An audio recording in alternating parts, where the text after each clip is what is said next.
प्रिय विद्यार्थियों, स्वागत है आपका वीर मिश्रा हिंदी एजुकेशन चैनल में।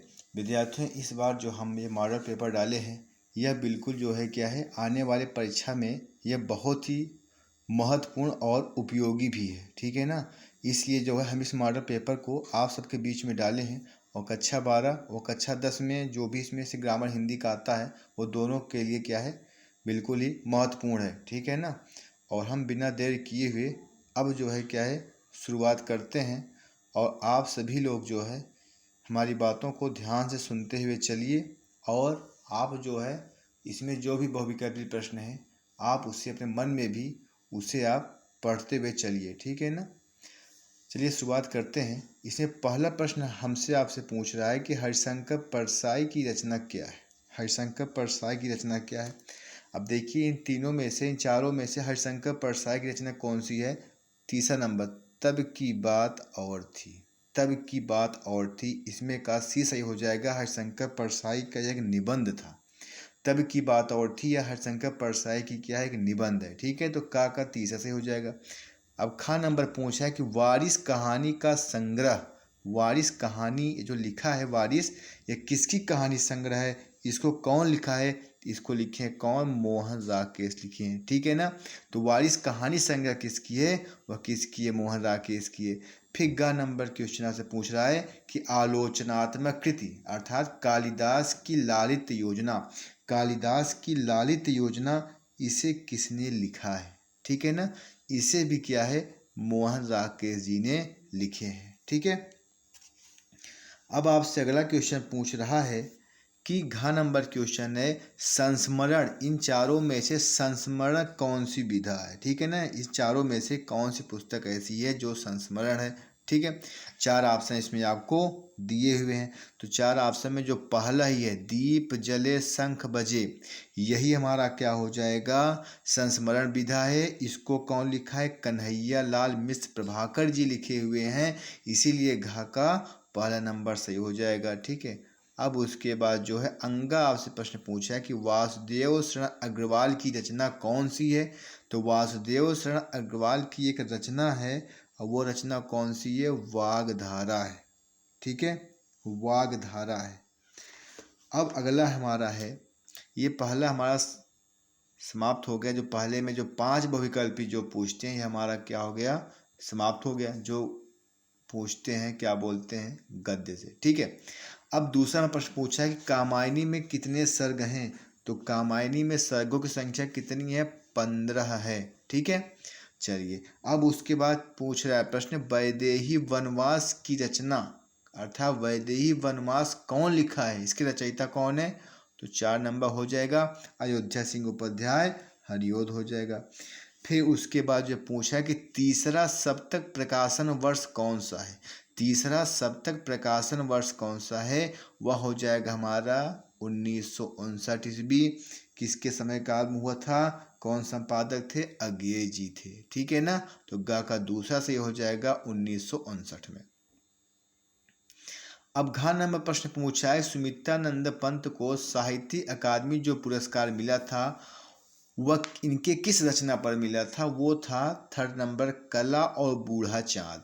कला और बूढ़ा चाँद पर जो है सुमित्रानंद पंत जी को साहित्य अकादमी पुरस्कार क्या है, 1960 ईस्वी में इनको मिला था। 1960 ईस्वी में इनको यह पुरस्कार मिला था। फिर अंगा नंबर प्रश्न पूछा है कि रामधारी सिंह दिनकर की रचना इनमें से कौन है। इसका उत्तर आप बताओगे। चलिए हम एक प्रश्न आपके ऊपर छोड़ देते हैं। ठीक है ना, कि रामधारी सिंह दिनकर की रचना इनमें से कौन सी है। पहला है परशुराम की प्रतीक्षा, ऐसा कोई घर आपने देखा है, पृथ्वी पुत्र, स्वर किरण। ठीक है ना। ये क्या है, अंगा हम आपके ऊपर छोड़ते हैं। आप इसका आंसर कमेंट में आप जरूर देना कि दूसरे के अंगा का इसमें से कौन सा सही है जो रामधारी सिंह दिनकर की क्या है, रचना है। ठीक है ना। अब बच्चों हम आगे चलते हैं। अगला प्रश्न आपसे पूछ रहा है, अगला प्रश्न आपसे पूछा है गद्यांश में देखे आते हैं। हम लोग क्या करते हैं, गद्यांश को ध्यान से पढ़ते नहीं हैं और लास्ट में क्या समस्याएं हो जाती हैं। इसलिए हमने आपसे कहा है कि किसी भी गद्यांश को कमज़ोर ना समझो, क्योंकि गद्यांश समझ में नहीं आता कहाँ से लिया है। और मान लो अगर समझ भी आता है फिर उनके लेखक कौन से हैं, पाठ का नाम क्या है, ये नहीं आता। चलिए इसमें देखो लिखा है मातृभूमि पर निवास करने वाले मनुष्य राष्ट्र का दूसरा अंग है। हम इसको 2-3 बार पढ़ लेंगे, हमने तो पढ़ लिया, हमको पता है किस पार्ट से लिया गया। अब हम इसके प्रश्नों का उत्तर सीधे देंगे, ठीक है ना। प्रश्न पूछा है कि उपयुक्त गद्यांश का संदर्भ लिखिए। संदर्भ पूछा है ना, तो संदर्भ क्या हो जाएगा, प्रस्तुत गद्यांश राष्ट्र का स्वरूप नामक पाठ से लिया गया है, जिसके रचयिता डॉक्टर वासुदेव शरण अग्रवाल जी हैं। फिर दूसरा प्रश्न पूछता है लेखक ने राष्ट्र का दूसरा अंग किसे कहा है, तो लेखक ने जो राष्ट्र का जो दूसरा अंग है वह किसे कहा है, मनुष्य को कहा है। कि जो राष्ट्र रहेगा, देश रहेगा और मनुष्य ही ना हो, तो वही करें मातृभूमि पर निवास करने वाले जो मनुष्य होते हैं वही इस देश का दूसरे अंग होते हैं। फिर तीसरा प्रश्न पूछ रहा है कि राष्ट्र का स्वरूप कैसे संपादित होता है, तो जो राष्ट्र का जो स्वरूप होता है इसमें लिखा है ना, पृथ्वी और जन दोनों के सम्मिलन से ही क्या है, राष्ट्र का स्वरूप संपादित होता है। फिर प्रश्न पूछा है कि लेखक के अनुसार राष्ट्रीयता की कुंजी क्या है। भाई लेखक ने राष्ट्रीयता की कुंजी किसे बताया है, तो लेखक ने जो राष्ट्रीयता की जो कुंजी है वह क्या बताया कि भूमि हमारी माता है और मैं उसका पुत्र हूँ, और लोगों के हृदय में अगर यह सूत्र अनुभव हो जाएगा तो ये हमारा क्या हो जाएगा, राष्ट्रीयता की कुंजी हो जाएगी। फिर प्रश्न पूछा है गद्यांश के रेखांकित अंश की व्याख्या कीजिए। तो गद्यांश क्या आपको पता होना चाहिए, गद्यांश कौन से इसमें देखो रेखांकित कौन सा किया गया है कि जन्म के कारण से क्या पुत्र होते ना। तो कहने का मतलब यह है कि वासुदेव शरण अग्रवाल जी कहते हैं कि लोगों के कारण ही इस पृथ्वी को मातृभूमि की संज्ञा कहा गया है। अगर इस संसार में मनुष्य न हो तो इस पृथ्वी को मातृभूमि कौन कहता, इसीलिए पृथ्वी को मातृभूमि कहने वाला सिर्फ मनुष्य ही है, और इसीलिए पृथ्वी क्या है, हम सब की माँ है और हम सच्चे अर्थ में क्या हैं, उनके पुत्र हैं। इसलिए कहा गया है माता भूमि पुत्रो अहम पृथिव्या, अर्थात भूमि क्या है, माता है और हम उसके क्या हैं, पुत्र हैं। फिर देखिए अथवा में आपसे प्रश्न पूछा है, अथवा में कर पूछा है, अशोक पाठ से पूछा है, ठीक है ना, अशोक से लिया गया है। बता रहे अशोक का वृक्ष जितना भी मनोहर होता है, अशोक का वृक्ष जितना भी मनोहर हो, जितना भी रहस्यमय हो, जितना भी अलंकारमय हो, ठीक है, वह उसकी जो विशाल सामान्य सभ्यता है वह किसी से दूर ही नहीं किया गया है, ठीक है ना। तो ये देखो दूसरा पैराग्राफ आप पढ़ लीजिए और हम दूसरे पैराग्राफ को उत्तर देते हैं, ठीक है ना। प्रश्न पूछता है कि सामंत सभ्यता का परिष्कृत रुचि का प्रतीक कौन है ना। तो देखिए सामंत सभ्यता की जो परिष्कृत रुचि का जो प्रतीक है वह अशोक का वृक्ष ही है, ठीक है ना, वही क्या है, उसका प्रतीक है। फिर पूछा है कि लाखों करोड़ों की उपेक्षा से कौन समृद्ध हुई है, लाखों करोड़ों की उपेक्षा से कौन समृद्धि हुई है, तो सामंतवाद समृद्ध हुआ था। लेखक ने ही कहा था, लेखक के अनुसार कि लाखों करोड़ों की उपेक्षा से, अर्थात लाखों करोड़ों व्यक्तियों की उपेक्षा से सामंतवाद क्या है, वह समृद्धि हुआ है, ठीक है ना। उसी का ये उत्तर है, सामंत सभ्यता।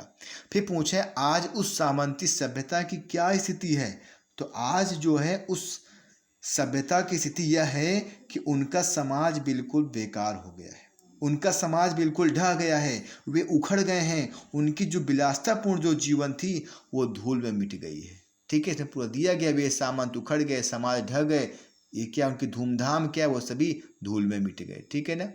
फिर क्वेश्चन पूछता है कि रेखांकित अंश की व्याख्या कीजिए। बता रहे हैं जो साधारण से रेखांकित है समृद्ध हुई, तो यह क्या है, रेखांकित किया हुआ है। लेखक कह रहा है, हम एक बार पढ़ लेंगे इसको, कि जो साधारण प्रजा के परिश्रमों पर पली है उसके रक्त के संसार कणों को खाकर बड़ी हुई है, बात सही है। तो लेखक कहने का मतलब ये है संसार का नियम है कि जो वस्तु अथवा परंपरा है वह समय के साथ साथ परिवर्तन होता ही है, कुछ समय बाद उसके स्वरूप में थोड़ा बहुत परिवर्तन होकर वह एक भिन्न रूप में हमारे सामने होती है, और यही बात संस्कृति के लिए भी है। और यही कारण है कि कभी कभी सम्राटों आज सामंतों ने जिस विलासी और चाटकूट संस्कृति को जन्म दिया था वह उस समय मन को लुभाने वाली थी, लेकिन वर्तमान में ऐसे ऐसे क्या है, वो सभी संस्कृतियाँ क्या हैं, समाप्त हो गई हैं।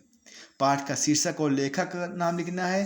पाठ का शीर्षक आपको पता होगा, ठीक है, अशोक के फूल हैं, ठीक है, पाठ का नाम अशोक के फूल है और लिखने वाले डॉक्टर अजय प्रसाद द्विवेदी जी हैं।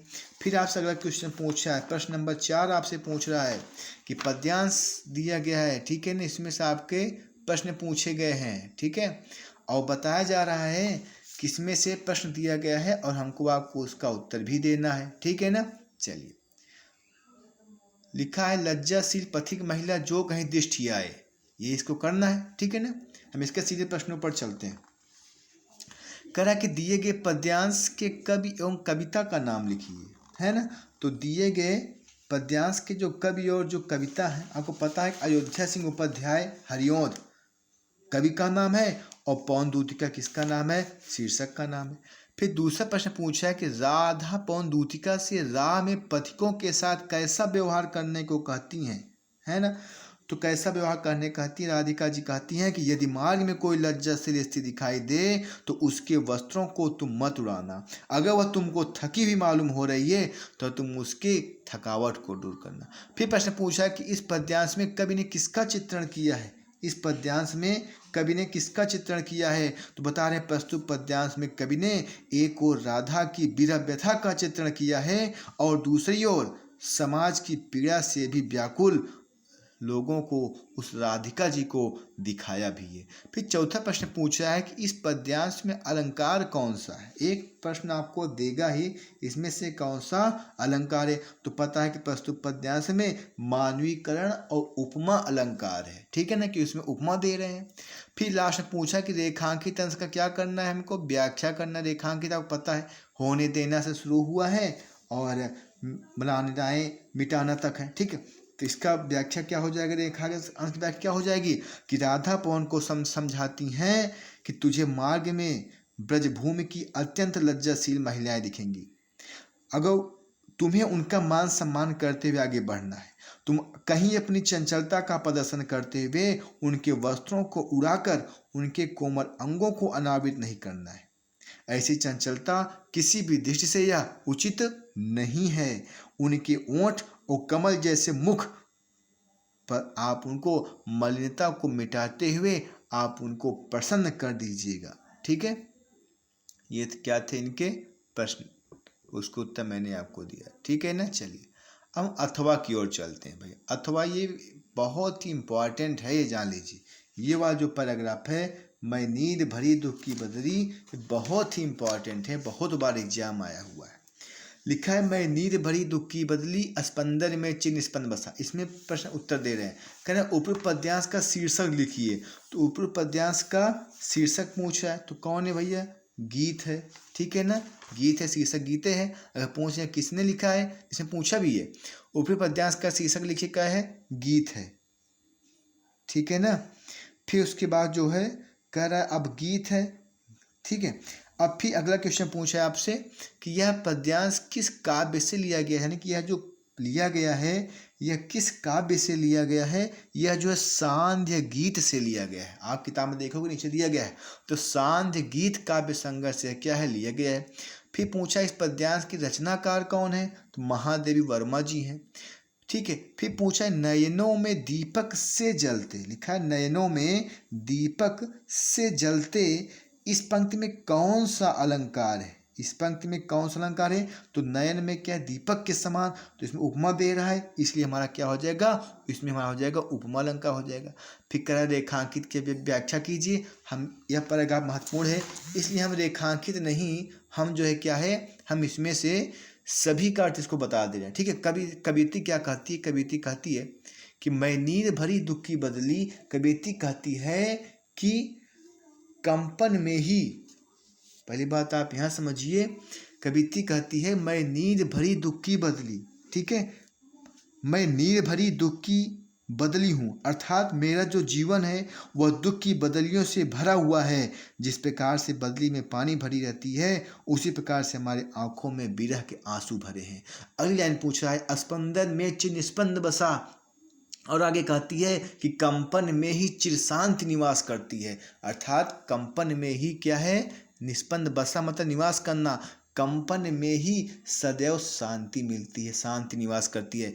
क्रंदन में आहत विश्व हंसा, और रोने के बाद रुदन के बाद ही, रोने के बाद ही दुखी मन को प्रसन्नता मिलती है। कोई रो लिया, समझ लीजिए उसके मन को थोड़ा सा प्रसन्नता मिल गया है। तो क्रंदन में आहत विश्व हंसा, तो जो संसार में रहने वाले जो लोग हैं वह रोने के बाद ही उनके दुखी मन को प्रसन्नता मिलती है। फिर लिखा, नयनों में दीपक से जलते, अब पलकों में निर्झरी मछली। बता रहे हैं कि हम सबके नेत्रों में दीपक के समान वेदना की भावना जलती रहती है, और जिस कारण से जो आंसू हैं वह झरना के समान क्या है, वह गिरते रहते हैं। ये इसके क्या है, अर्थ हुए। ठीक है, चलिए हम आगे की ओर फटाफट बढ़ते चले जा रहे हैं। ठीक है, आपको जो चीज़ समझना है आप उसको पूछते हुए चलिए, कमेंट आप पूछिए, हम आपको बता सकते हैं। ठीक है ना। अब देखिए फिर इसके आपको बात पूछा आपसे, साहित्यिक परिचय पूछा भी है। तो साहित्यिक परिचय क्या है, आपको लिखना भी है। हम आपको उसको बता देंगे, किसी एक दिन क्लास हम आपका ले लेंगे, साहित्यिक परिचय कैसे लिखेंगे। ठीक है ना। तो इसमें 3 दिया गया है, 3 में से आपको 1 करना है। फिर खा नंबर भी है, उसमें से आपको 1 करना है। ठीक है। फिर प्रश्न नंबर 6 पूछ रहा है कि पंचलाइट अथवा बहादुर कहानी का सारांश आपको लिखना है। तो आप चाहे सारांश लिखिए, चाहे आप उद्देश्य लिखिए। ये आप हमेशा ध्यान दीजिए कि आपको 80 शब्द में ही क्या है, आपको लिखना होगा। वरना आप अगर ज़्यादा लिखने का प्रयास करेंगे तो नंबर आपको वही मिलेगा। अगर आप ज़्यादा लिखोगे तो क्या मतलब, आपका समय वेस्ट हो जाएगा। फिर प्रश्न नंबर 7 है, आपसे क्या है, खंड काव्य पूछा हुआ है, और खंड काव्य के द्वारा क्या है, आपको इसका उत्तर जरूर देना होगा। ठीक है ना। किसी में सत्य की जीत हो गया, जिला वाइज आता है, आलोकवित किसी में आता है। ठीक है ना। इसे अपने हिसाब से पढ़ लेना। और पढ़ने के लिए आप किसी न किसी का चयचित्र 100% एग्जाम पूछता है, आप कोई भी देख लीजिए चयचित्र पूछता है। ठीक है ना। तो चयचित्र आपको क्या है, वो जरूर याद करके जाना है। चयचित्र आपको भूलना नहीं है, चयचित्र नायक का जरूर याद करके जाना है। इसके बाद अगर आप हमारे यूट्यूब चैनल पर अगर आप नए हैं तो हमारे पेज को आप लाइक करिए, सब्सक्राइब करिए, शेयर भी करिए अपने उन दोस्तों को जो बोर्ड की तैयारी कर रहे हैं, जो घर पे बैठे हुए सो रहे हैं। उनको आप थोड़ा सा वीडियो को भेज करके आप उनको थोड़ा सा आप उनको जगाओ। और अगर आप नए हैं तो हमारे वीडियो को आप सब्सक्राइब करिए, आप शेयर करिए, आप दोस्तों को बताओ। ठीक है ना। क्योंकि अब सोने का वक्त अब समाप्त हुआ। ठीक है ना। क्योंकि विद्यार्थियों को क्या है, विद्यार्थियों को सोना नहीं चाहिए। क्योंकि जो विद्यार्थी सोता है फिर वो क्या है, खोता ही रहता है जीवन में। ठीक है ना। चलिए फिर आपसे प्रश्न पूछ रहा है, खंड खा है, खंड खा नंबर क्वेश्चन आपसे क्या है, वह पूछा है। ठीक है। अब देखिए खंड खा में प्रश्न आपसे पूछता है, संस्कृत है, उसको हमको संदर्भ सहित क्या अर्थ बताना होगा। ठीक है ना। चलिए हम आपको पूरा अर्थ बताते चलेंगे, इसी बहाने आप भी पढ़ लोगे। ठीक है। 10-20 मिनट क्या है, किसी के लिए बहुत ज़्यादा वो नहीं है, माने नहीं रखता। ठीक है ना। सही गद्यांशों में किसी का संदर्भ लिखना है। तो यह क्या है, किस पाठ से लिया गया है, हमको पता होना चाहिए। प्रस्तुत अवतरण हमारी पाठ्य पुस्तक संस्कृत दिग्दर्शिका के आत्मज्ञ एवं सर्वज्ञ नामक पाठ से लिया गया है। ठीक है ना। इसमें क्या याज्ञवल्क्य जी बोलते हैं, प्रश्न करते हैं, उसका उत्तर देते हैं। इसमें लिखा है याज्ञवल्क्य उवाच। ये प्रयोग थोड़ा सा कठिन है, आप इसको थोड़ा ध्यान देकर पढ़िए, समझिएगा। ठीक है ना। मैं संस्कृत पढ़ते चल रहा हूँ, आप उसको ध्यान दीजिएगा। याज्ञवल्क्य उवाच, याज्ञवल्क्य बोले कि अरे मैत्रेयी, लिखा है ना, न वा अरे मैत्री, अरे मैत्रेयी, लिखा है पत्यु कामाय पति प्रियो भवति। बता रहे हैं कि पति की इच्छा पूर्ति के लिए किसी नारी को पति प्रिय नहीं होता। अर्थात पति की इच्छा पूर्ति के लिए कोई भी नारी अपने पति का प्रिय नहीं होता। क्यों क्यों क्यों, आत्मनस्तु वै कामाय पति प्रिय भवति। क्योंकि नारी को पता है कि अपनी इच्छा पूर्ति के लिए वह पति से, वो अपने पति को प्रेम करती है। अपनी इच्छा पूर्ति के लिए वह पति को प्रेम करती, अर्थात मतलब क्या हुआ कि अपने स्वार्थ से ही वह पति को चाहती है अथवा पति को प्रेम करती है। उसको पता है कि जो है पति ही क्या है, उसके सभी कार्यों को करने वाले हैं, उनके संसाधनों को करने वाले हैं। अब उसी कार्य क्या दिया गया, फिर आगे दे रहा है, न व अरे, अरे नहीं, ऐसा कोई नहीं है। जाया कामाय जाया प्रिय भवती, जो पति हैं वह भी अपने पत्नी को प्रेम इसीलिए करते हैं कि वह पत्नी उनकी इच्छा पूर्ति के लिए होती है। क्योंकि उनको भी पता है, उस पति को भी पता है कि हमारे घर का सारा कार्य भार सभी कुछ पत्नियां ही करती हैं। इस प्रकार से क्या है, अपना स्वार्थ, वही कह रहे हैं कि आत्मनस्तु वै कामाय जाया प्रिय भवती, आत्मनस्तु वै का आत्मनस्तु अपना। ठीक है ना। अपने कार्य पूरे होते हैं, इसीलिए वह जो है क्या है, पत्नी किसी पति के लिए प्रिय होता है। अब यही नहीं, आपको फिर बता रहे हैं कि न वा अरे पुत्रस्य और वित्तस्य, सिर्फ पति पत्नी ही नहीं, जो पुत्र होता है, जो धन की कामना से ही पुत्र और धन प्रिय होता है, पुत्र और धन इच्छा होती है तभी वह प्रिय होते हैं, अर्थात अपनी ही कामना के लिए ये सभी प्रिय होते हैं। लिखा है पुत्रम वित्तम यवा प्रियम भवति, ठीक है। आत्मस्तु वै कामाय पुत्र वित्तम प्रियम भवति, अर्थात अपनी स्वार्थ पूरा होता है पुत्र से और पैसे से, इसीलिए लोग क्या है इन सबसे प्रेम करते हैं। फिर लिखा है न वा अरे सर्वस्य कामाय सर्वम प्रियम भवति, बता रहे हैं कि संसार में जो मनुष्य है वह सभी का भला नहीं चाहता। मनुष्य क्या है, वह स्वार्थी है, वह सभी का भला नहीं चाहता। मनुष्य का एकमात्र लक्ष्य दूसरे को सुखी देना नहीं है, केवल अपने को। लिखा आत्मस्तु वै कामाय स्वयं प्रियम भवति, वह मनुष्य क्या है, सिर्फ अपने को ही सुख देना चाहता है, अर्थात अपने आत्मा को तृप्ति मिल जाए, इसीलिए वह अपने परिवार के पति पत्नी पुत्र संबंधी पैसा, इसीलिए क्या है वह उन्हें तृप्त करना चाहता है। ये इसके क्या अर्थ से थोड़े कठिन भी थे। अगला है संस्कृत साहित्य से आदि कवि वाल्मीकि महर्षि व्यास कवि कुलगुरु कालिदास, ठीक है ना। कवि कहता है इसमें कि संस्कृत साहित्य के आदि कवि वाल्मीकि महर्षि व्यास कवि कुलगुरु कालिदास अन्य और भास भारवी, ठीक है, अन्य और क्या है भास भारवी भवभूत आदि महाकवि के ग्रंथ आज भी पाठकों के हृदय में विराजमान है। लिखा है ग्रंथ रत्न अद्यापि पाठकान, आज ही पाठकों के हृदय में क्या है सुशोभित होता है। फिर लिखा है इयम भाषा अस्माभि, यह भाषा हमारे द्वारा माता के समान सम्माननीय और वंदनीय है। जो भाषा है माता के समान क्या है, वंदनीय है और सम्मानीय है। यह तो भारत मातु, क्योंकि भारत माता की जो स्वतंत्रता है, गौरव अखंडता, लिखा है स्वतंत्रता गौरव अखंडता और सांस्कृतिक एकता संस्कृत से ही क्या है सुरक्षित रखी जा सकती है। लिखा संस्कृतेनैव सुरक्षितम, संस्कृत से ही सुरक्षित रखी जा सकती है। इयम संस्कृत भाषा, यह संस्कृत भाषा सर्वासु भाषासु प्राचीनतम, यह जो संस्कृत भाषा है सभी भाषाओं से प्राचीन और श्रेष्ठ है। तथा सुठोक्तम, इसीलिए क्या है एक उक्ति कहा गया है, ठीक ही कहा गया है। क्या कहा गया है, भाषा से मुख्य मधुर दिव्य गीवाण भारती, सभी भाषाओं से मुख्य मधुर और दिव्य हमारी क्या है संस्कृत भाषा है, और वह क्या है श्रेष्ठ भी है, ठीक है ना। अब देखिए आगे खान नंबर प्रश्न पूछ रहा है हमसे, 2 पूछते हैं, इसमें से आपको एक करना ही होता है, ठीक है ना। लिखा है कि न में रोचते भद्रम, ठीक है ना, न में रोचते भद्रम व उलूकस्याभिषेचनम, इसका भी हमको संदर्भ भी लिखना है, ठीक है। यह उलूक जातकम नाम पाठ से लिया गया है, ठीक है। तो इसका जो है अर्थ क्या होगा, कभी कहता है न में रोचते भद्रम उलूकस्याभिषेचनम, जो इस पाठ को जानता है इसके इन 2 लाइन का अर्थ समझ जाएगा, क्योंकि यह 2 लाइन किसी पाठ के अंदर से लिया गया है। तो बता रहे हैं कि न में रोचते, तुम्हारा उल्लू का राज्याभिषेक करना मुझे अच्छा नहीं लगता। लिखा है न में रोचते, मुझे अच्छा नहीं लगता, भद्रम माने भाई, हे भाई इस उल्लू को राजा बनाना, उस उल्लू का अभिषेक करना, राज्याभिषेक करना मुझे अच्छा नहीं लगता। अक्रुद्धस्य मुखम, बिना गुस्सा के, इसका मुख ऐसा है देखो, कथम क्रुद्ध भविष्यति, जब ये राजा बन जाएगा, जब गुस्सा हो जाएगा तब इसका मुख कैसे होगा। तो ये बता रहे तुम्हारा उल्लू का राज्याभिषेक मुझे अच्छा नहीं लगता, इस क्रोधहीन का मुख तो देखो, जब क्रोध करेगा तब इसका मुख कैसा होगा। इतना करके वो पक्षी चिल्लाते हुए उड़ गया कि यह राजा मुझे अच्छा नहीं लगता। इतना कह करके जो वहाँ पर बैठे हुए जो हंस थे, जो बाकी जो लोग थे, जानवर थे, पशु पक्षी थे, वे सभी वहाँ से चले गए, ठीक है ना।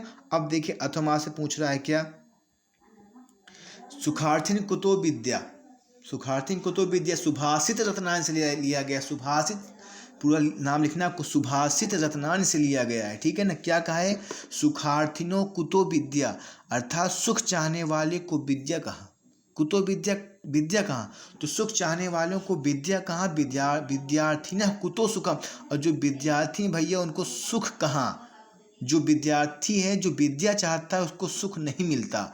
लिखा है सुखार्थी वै विहाति त्यजेत विद्या। अगर आप सुख चाहते हो तब आप विद्या का आप त्याग कर दीजिए, और यदि आप विद्यार्थी हो, आपको विद्या चाहिए, तो आप सुख का त्याग कर दीजिए, क्योंकि अब परीक्षा का समय आ गया, तो आपको सुख त्याग करके सुबह उठ करके आपको पढ़ना भी है।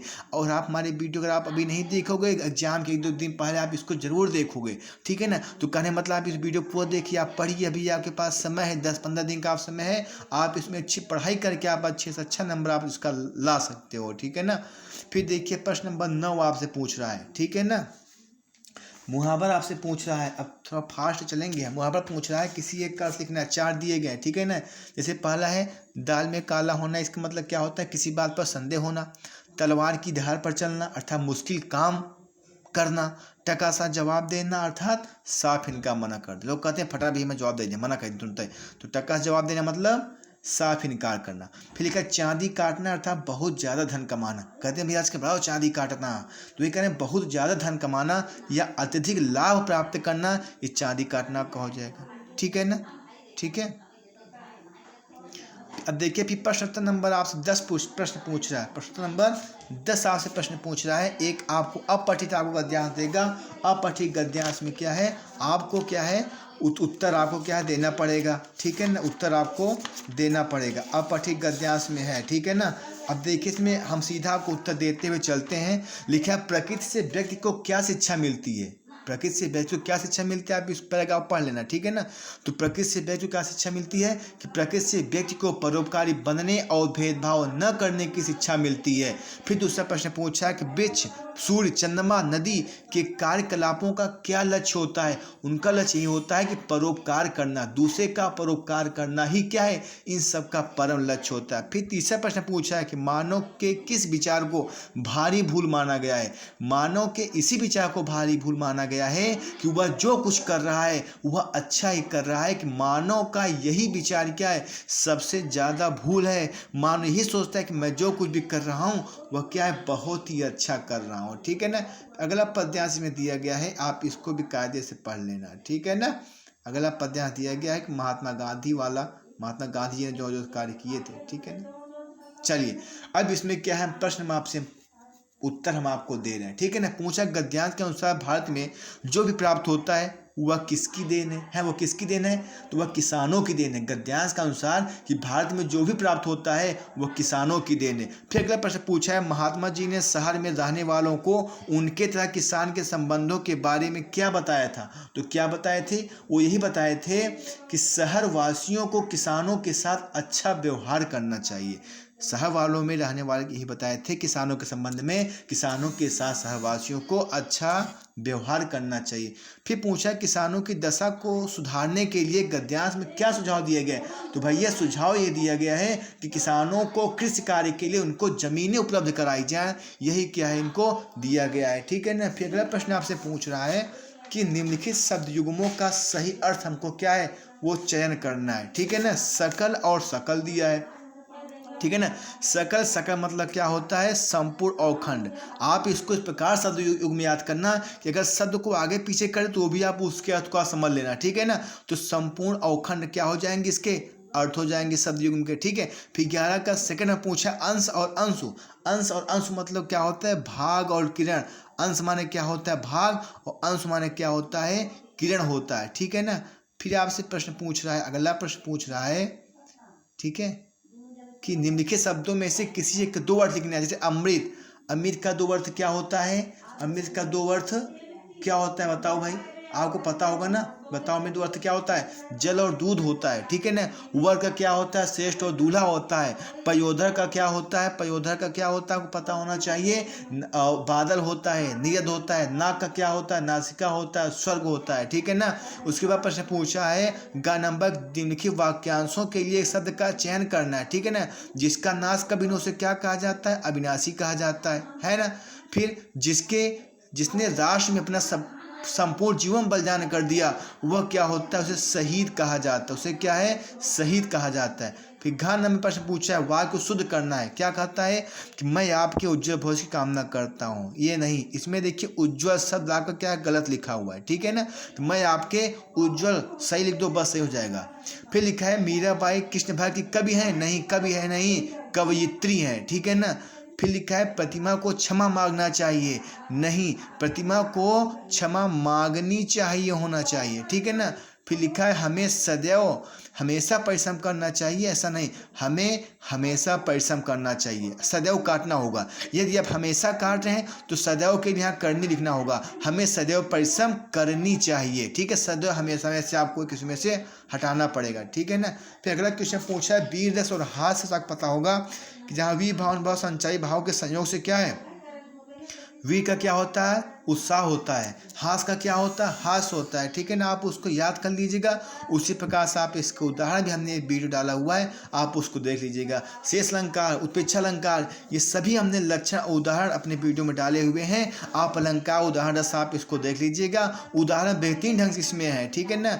फिर अगला प्रश्न पूछा है 13 नंबर 14 नंबर क्या है। 13 नंबर प्रश्न क्या है कि दैनिक समाचार पत्र में आपको क्या है, संविदा सफाई करने के लिए आपको सफाई कर्मी पद पर आपको नियुक्त होना है। आप डीएम को क्या है, फिर आवेदन पत्र लिखो, ठीक है ना। अथवा किसी बैंक की स्थानीय शाखा को प्रबंधक को अपनी पुस्तक की दुकान आपको खोलना है, आपको एक पुस्तक की दुकान खोलना है, उसके लिए आपको एक आवेदन पत्र लिखना है, ठीक है ना।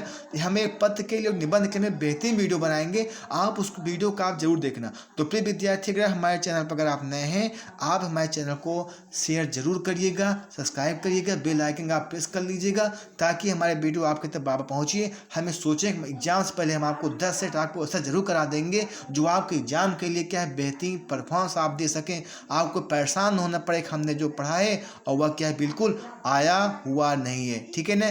प्रिय विद्यार्थियों, आप सभी का बहुत बहुत धन्यवाद।